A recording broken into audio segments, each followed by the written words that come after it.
룻기의 주제는 은혜라고 합니다. 하나님의 은혜, 히브리어는 헤세드라고 말을 하는데요. 특별히 이 장에도 이 은혜라는 단어가 4번 정도에 걸쳐서 계속해서 언급이 됩니다. 실제로 이 번역본, 저희가 보는 번역본은 은혜라는 말이 많이 안 나오는 것 같은데 여러분들이 개역 개정을 보시면 한 4번 정도가 언급이 됩니다. 2절에 보면 친절한 사람, 이것도 은혜라는 표현을 쓰고요. 그래서 은혜라는 단어들이 계속해서 반복됨을 알 수 있습니다.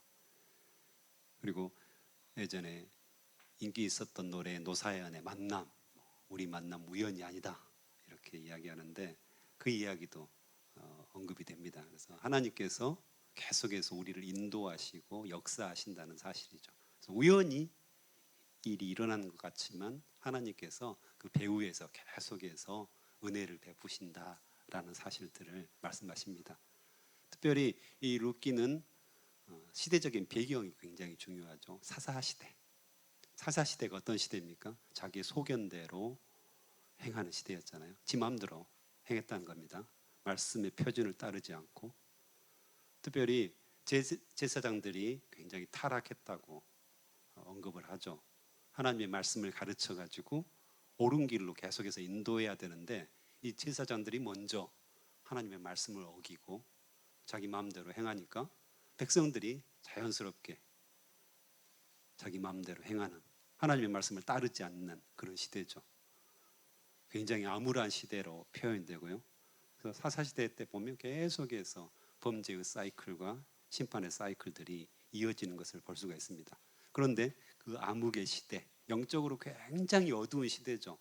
하나님을 의지하기보다는 자기의 힘을 의지하고 하나님을 의지하기보다는 세상의 힘을 의지하는 그 시대.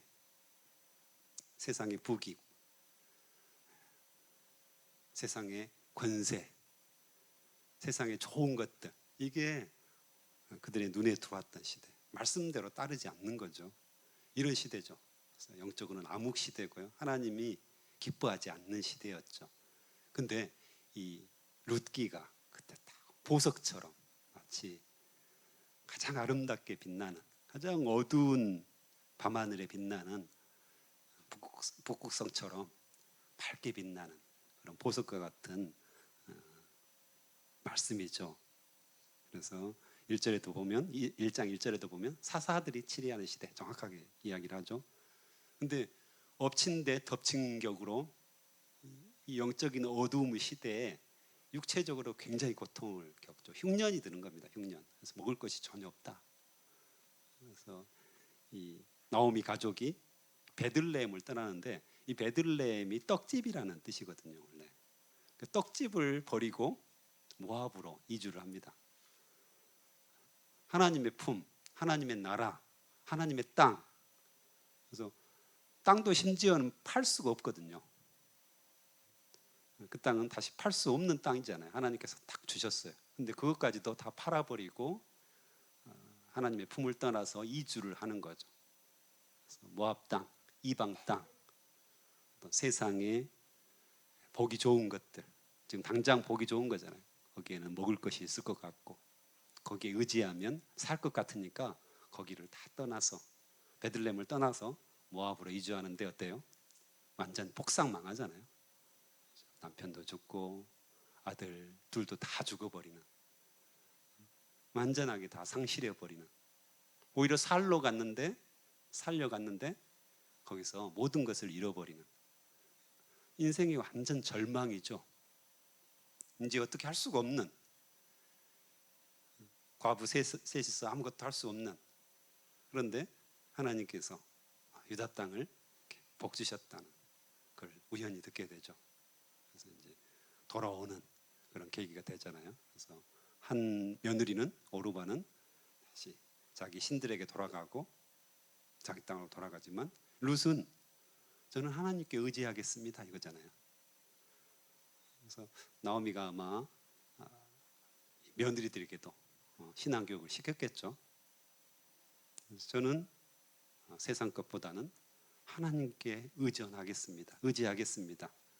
하나님을 따르겠습니다. 이 위대한 고백, 이것을 하나님께서 사용하시죠. 그 위대한 고백 이전에 이 나오미의 불쌍함이죠. 지금 과부가 돼가지고 지금 나이도 늙었잖아요. 굉장히 긍휼히 여김을 받아야 될 사람이잖아요. 이것에 대해서 이 룻이 은혜의 마음을 갖습니다. 조금 전에 말했던 헤세드.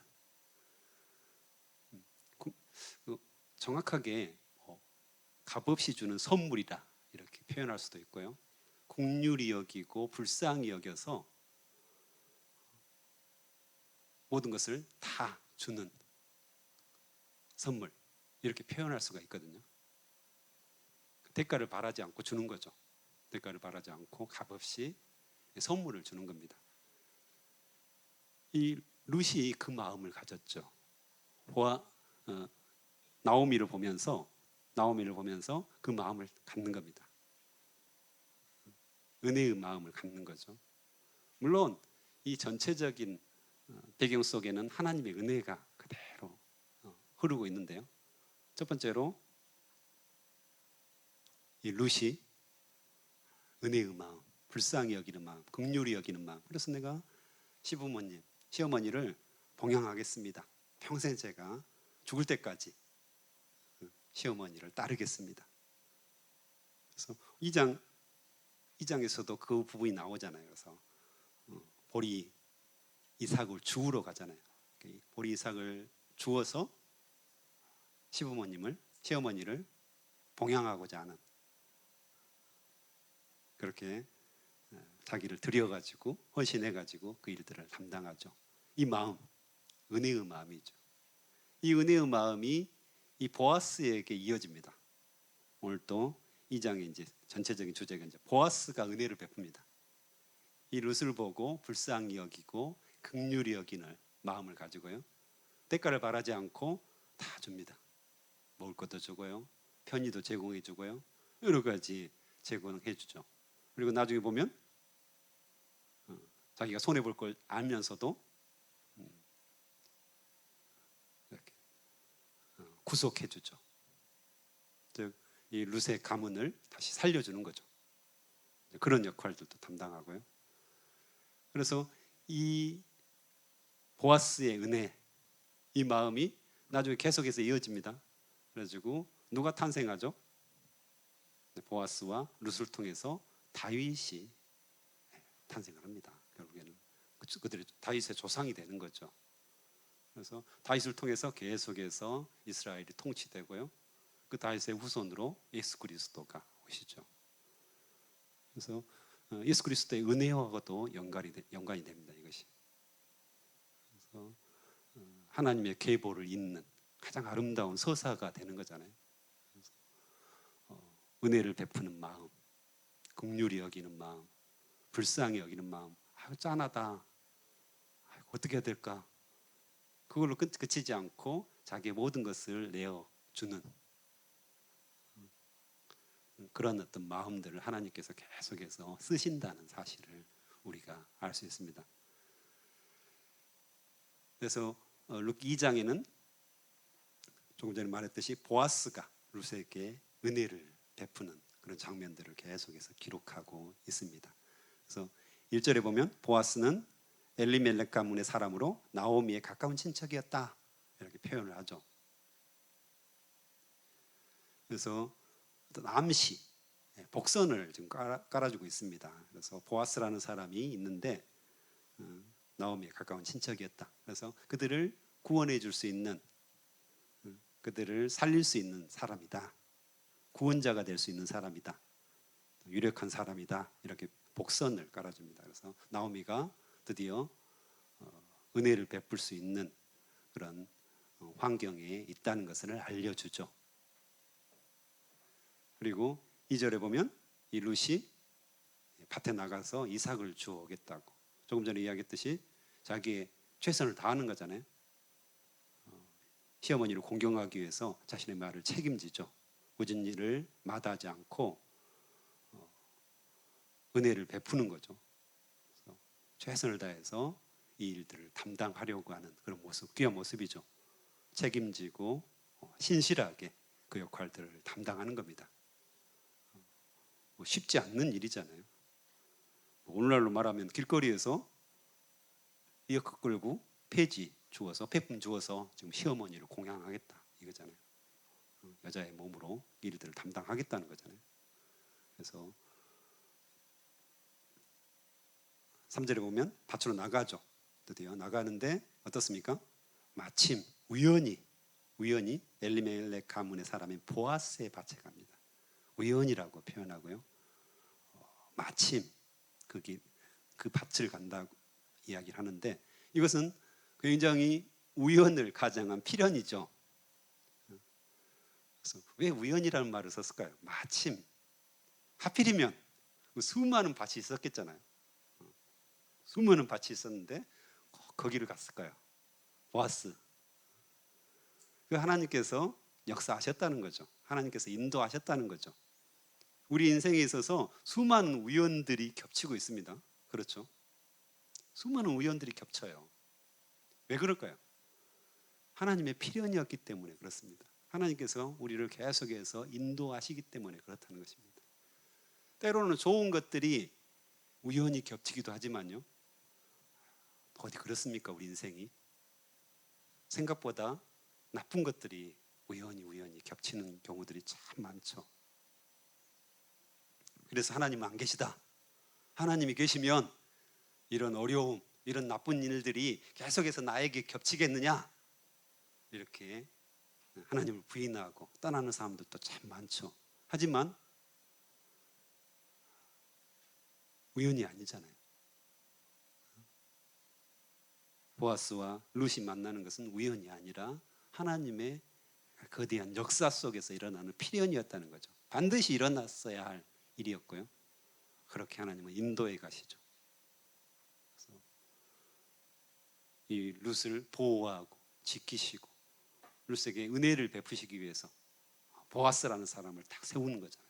보아스를 통해서 은혜를 베푸는 겁니다.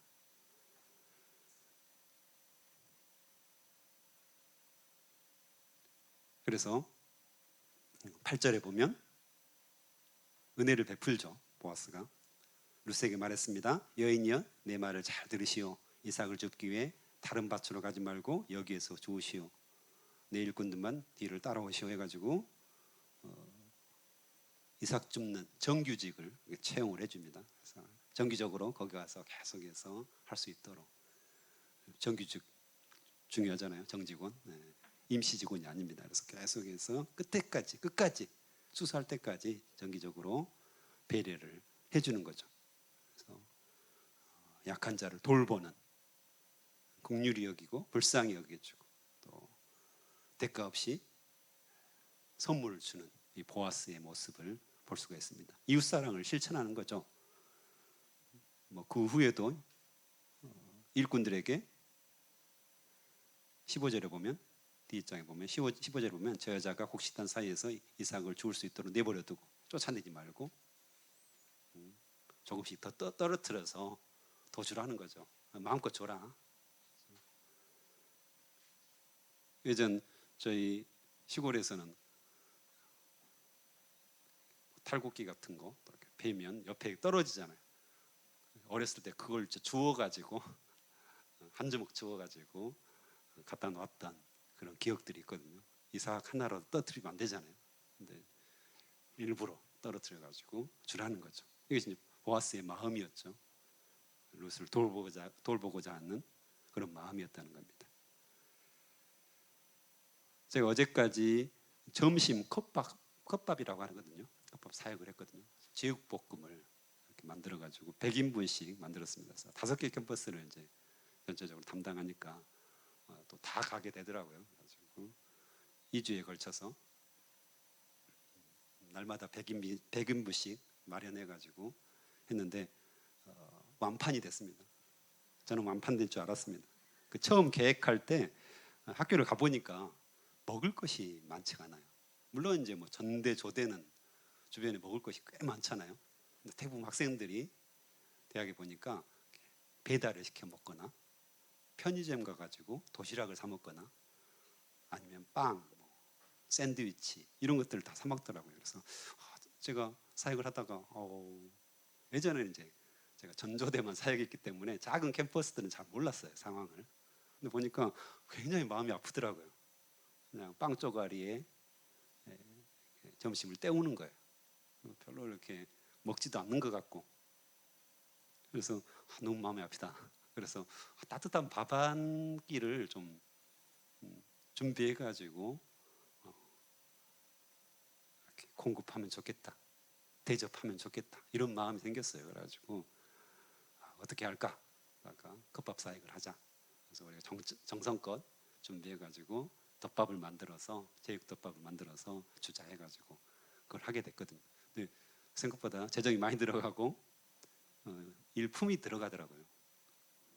그래서 그 일들을 이제 계속해서 5개 캠퍼스를 하게 됐고 또 중간고사 끝나고 한 번 더 하자.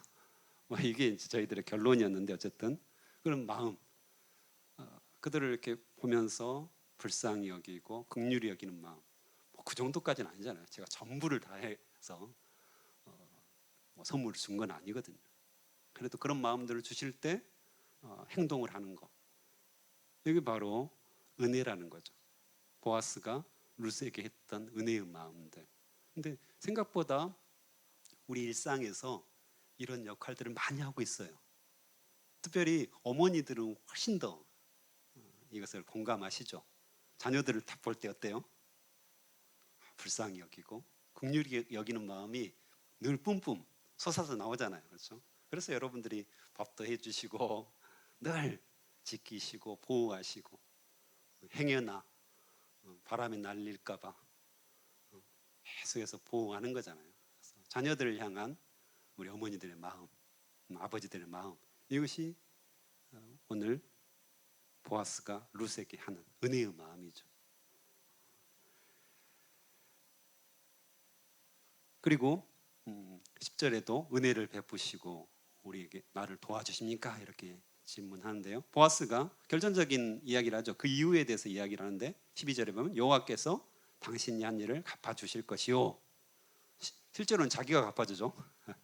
하나님께서 갚아주실 것이요 했지만 실제로는 보아스가 갚아줘요. 작은 새가 자기 어미 날개 아래로 피하듯이 당신이 여호와께로 왔으니 이스라엘의 주 하나님께서 당신에게 넉넉히 갚아주실 것이요. 예언처럼 보아스가 이 말을 함으로 말미암아서 하나님께서 보아스를 통해서 룻을 보호하시고 인도하시는, 은혜를 베푸시는 헤세드를 계속해서 이어가시는 모습을 봅니다. 여기서 중요한 것은 뭡니까? 하나님을 의지하는 겁니다. 절대 빈곤, 절대 상실, 아무것도 없는 상황, 어떻게 살아가야 할지 모르는. 어찌 보면 이 나오미와 룻은 자기 목숨조차도 지금 부지할 수 없는 가장 밑바닥의 삶, 이것을 생각하고 베들레헴에 돌아왔다는 거죠. 아무런 소망이 없었던 겁니다. 아무런 희망도 없고 그냥 그렇게 살아가는 거죠. 그 당시에 과부들, 거기다가 2명이나 되는 과부들, 그 삶은 뻔했어요. 그 삶은 더 이상 소망이 없는 거죠. 더 이상 위로 갈 수 없는 철저하게 패배해버린 삶, 아무것도 할 수 없는 삶. 그런데 그들이 하나님을 의지합니다. 하나님의 품에 안기는 거죠. 저는 못하겠습니다. 내 인생 나는 아무것도 못하겠습니다. 스스로 할 수 있는 것이 아무것도 없습니다. 모든 것이 가로막혔습니다. 사방이 벽으로 가로막혔고 옴짝달싹도 할 수 없는 상황입니다. 그래서 하나님을 의지합니다. 이거거든요. 어찌 보면 룻의 의지로 그것이 되었다기보다는 하나님께서 완전하게 환경을 만드셨다라고도 표현할 수 있죠. 옴짝달싹 할 수 없는, 아무것도 할 수 없는, 자기들의 힘으로는 도저히 그들의 삶을 헤쳐나갈 수 없는 그 상황을 만드신 거죠. 그랬더니 룻이 그 하나님 품에 의지합니다. 저는 할 수 없습니다. 그렇지만 하나님을 온전하게 의지합니다. 신뢰합니다. 전능하신 하나님이십니다. 내 인생을 책임지시는 하나님이십니다. 이 고백을 했더니 룻이 살아났을 뿐만 아니라, 나오미가 살아났을 뿐만 아니라 그 후손이 다윗 왕이 되는 거잖아요.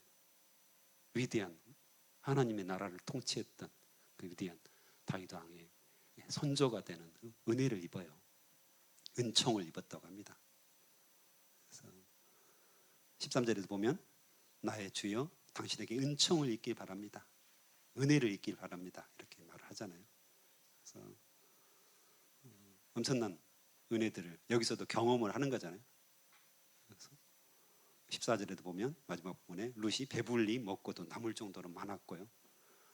나중에 한 에바 한 25리터에서 30리터 정도 되는 그런 보리를 주어요. 굉장히 많은 양을 줍는 거거든요.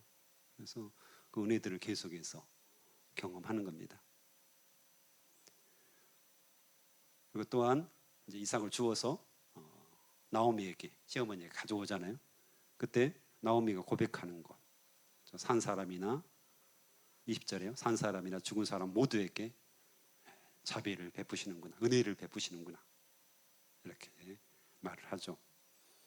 그래서 결국에는 이 나오미가, 룻이 소망을 봅니다. 살 길을 얻는 거죠. 엄청난 어려움 속에서도 낭망하지 않고 한 줄기의 빛을 보는 겁니다. 소망을 보는 거죠. 아, 이제 살겠구나, 이거잖아요. 이제 살겠구나. 하나님께서 역사하기 시작하셨구나. 보아스를 통해서 우리 가문을 인도하시는구나. 이걸 순간적으로 이 나오미가 감지를 하고 있는 것을 볼 수가 있습니다. 그래서 나오미가 이제 나중에 해야 할 일들을 3장에 보면 쭉 가르쳐 주죠. 결국 하나님께 의지하는 것, 하나님께 나아가는 것이 그들의 삶의 소망이고 희망이라는 사실들을 정확하게 알고 그것을 붙잡고 딱 나아가는 겁니다. 가정마다 그렇죠. 다 우리 주변 사람들 보면 어떻습니까? 다 행복한 것 같아요. 다 문제가 없는 것 같습니다. 저도 목사지만 다른 목사님들 보면 다 이렇게 행복하고 다 문제가 없고 다 잘 살고. 근데 어디 그렇습니까? 다 똑같죠. 내가 어려움 겪고 있는 것만큼 다른 사람도 어려움을 겪고 있더라고요.